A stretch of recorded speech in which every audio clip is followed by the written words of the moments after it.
এবারের বিশ্বকাপে এখনো পর্যন্ত সবচেয়ে আলোচিত ভেন্যু নিউ ইয়র্কের নাসাউ কাউন্টি আন্তর্জাতিক ক্রিকেট স্টেডিয়াম। 24 ঘন্টার ব্যবধানে এই ভেন্যুর পিচের কারণে টি-20 বিশ্বকাপের রেকর্ডে এসেছে দুটি পরিবর্তন।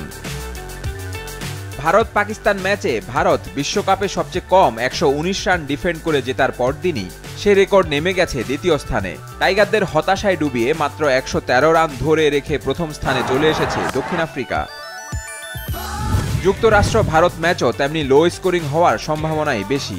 ড্রপ ইন পিচ ভারতের তারকাখচিত ব্যাটিং লাইন আপের জন্য হয়ে উঠেছে কঠিন। এই মাঠে ভারতের খেলা দুটি ম্যাচেই 2 অঙ্কের ঘরে যেতে ব্যর্থ বিরাট কোহলি। এখনো 2 অঙ্ক ছুঁতে পারেননি সূর্যকুমার যাদবও।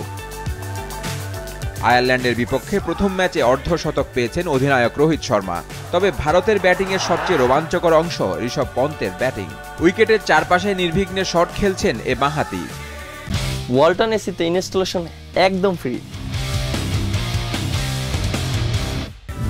বোলিংয়ে জসপ্রীত বুমরার সঙ্গে মোহাম্মদ সিরাজ, আর্শদীপ সিং, হার্দিক পান্ডিয়ারা নিজেদের কাজটা করছেন ঠিকঠাক। পুরনো বলে ভরসা দিচ্ছেন রবীন্দ্র জাদেজা, অক্ষর প্যাটেল। নিউ ইয়র্ক যেমন ভেন্যুগুলোর মধ্যে সবচেয়ে আলোচিত, ঠিক তেমনি দল হিসেবে এবারের আসরে সবচেয়ে সাড়া জাগিয়েছে স্বাগতিক যুক্তরাষ্ট্র। কানাডার বিপক্ষে বিশাল রান তাড়া করে জয়ের পর পাকিস্তানকেও নাস্তানাবুদ করেছে মার্কিন দল। ব্যাটিংয়ে অ্যারন জোন্স, আন্দ্রেয়াস গজদের রীতিমতো মধুচন্দ্রিমা চলছে। অধিনায়ক মোনাঙ্ক প্যাটেল, নীতিশ কুমার, কোরি অ্যান্ডারসনরাও আছেন ছন্দে।